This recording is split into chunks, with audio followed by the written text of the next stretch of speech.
we're going to introduce a new term, and that is called a method. Okay? A method is like a function. In fact, it's almost identical to a function with one major exception.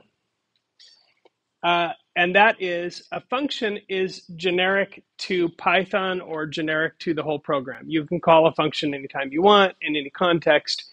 A method, however, has to belong to a specific type of object. Okay, so when I say a string method is a function that you can only use on a string. And a method is always called in a specific fashion, and it's called dot notation. And I'll show you what that looks like in just a little bit, but just park that in the back of your head somewhere. I'm going to say that a lot because there's a lot of things that you sort of just need to know.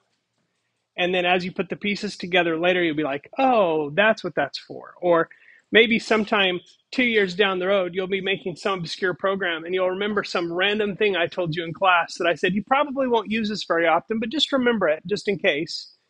And then you could go look it up and figure it out and find out what it is that you actually remember about that thing. And that's just coding, honestly. It's taking all of these different puzzle pieces and putting them together in an interesting way. So a string method is something that you can do with a string. So the first group of string methods that I want to talk about today are ones that we use to determine string type. And I told you when I introduced strings that strings were simultaneously the simplest and the most complicated of all data types. And that's true. And so there are lots and lots of string methods that we can use for all kinds of different purposes. But this first group is actually quite important, and we'll use it throughout the class, determining what's in that string, finding out information about that string. For example, is that string numeric? Does it contain only digits? Which is very useful if you're going to convert it to an integer or a float to do some math with it or something like that. But you can find out all kinds of things about string type. Now, here's the dot notation that I was talking about. Let's say that str is your string variable. Okay? Just pretend with me for a moment that we have a variable called str, even though that would be an absolutely terrible variable name, right? Because it doesn't tell us anything except it's an str, and we can only have one of those if we keep naming them that way.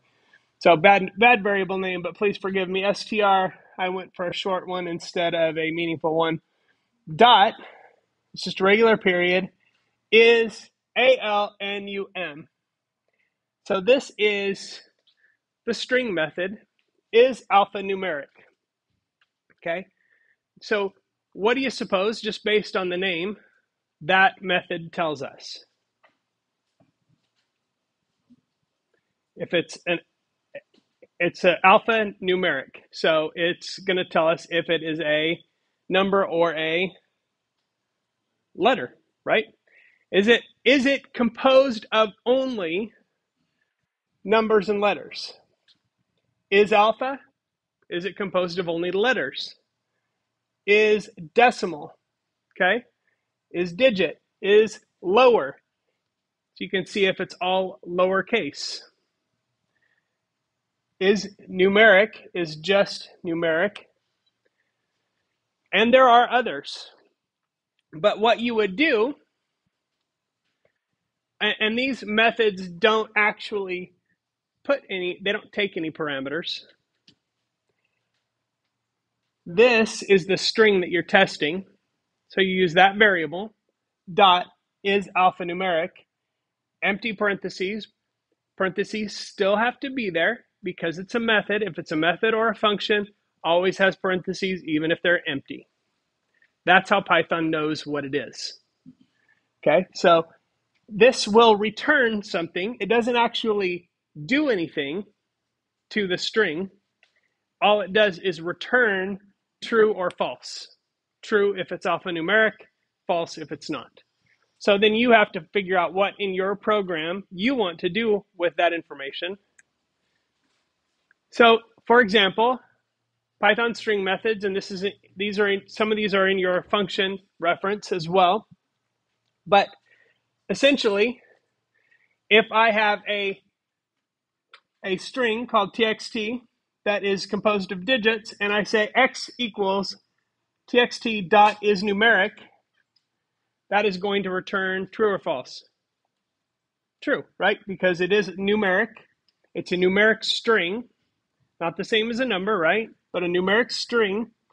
So it's going to, when I run this code, it's going to print the Boolean value true. So if I have a test in my code for if something is numeric, then I can add it together or do math with it, or I can convert that string to an integer and then do math with it. That's how I would use something like this. Okay, alphanumeric, same thing. That will return true. Here are most of the string methods. So we've got alphanumeric, alpha, ASCII. So if it is ASCII characters, don't worry too much about what ASCII is, but it's a specific set of characters that's common to the English language. Is decimal, is digit, is identifier. This is an interesting one. If there's a string, you can find out if that is a declared identifier or variable in your program.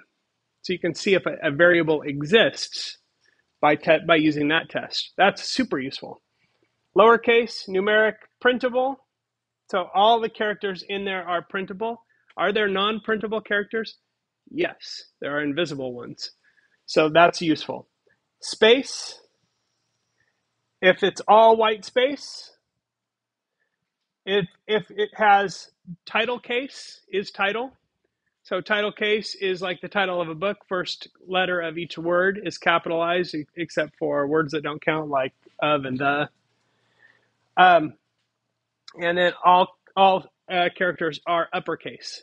So those are some of the things that we can test for. Let's just take a look at the code really quick and do a few test cases.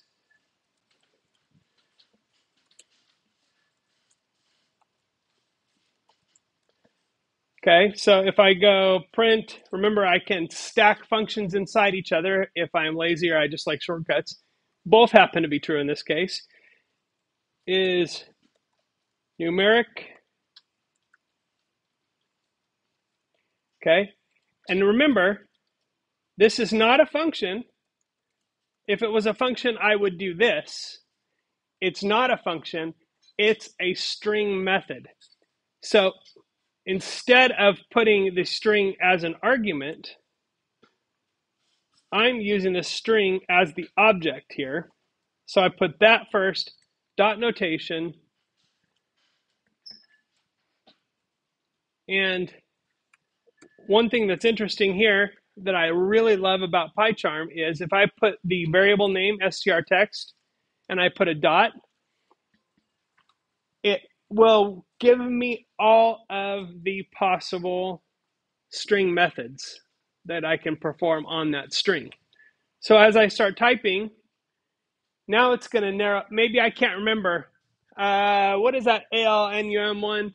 All I have to remember is, and I get all of these ones that are the testing for specific variable types. So if I go is numeric, and I run this, okay, so it runs and it returns the word false because that is not numeric. If I have this, it's true. Still numeric? What do you think? False, because this character is not a number. Okay, so that was a bit of a trick, because if you take this thing as a whole, I could convert that to a float, but it is not numeric because every every character in there is not a number. So you get some interesting things here. Okay, so that is how those tests work. Some of them have rules that are a little bit not intuitive, I would say. So if you're using a test other than the basic is alpha, is numeric, is upper, some of those that are really, really basic, yes. But if is digit, is decimal, those ones in particular don't behave the way you think they would. So look at the rules, look at the function reference, see what they actually accept and don't accept as true. Just a word of caution from somebody who's learned the hard way.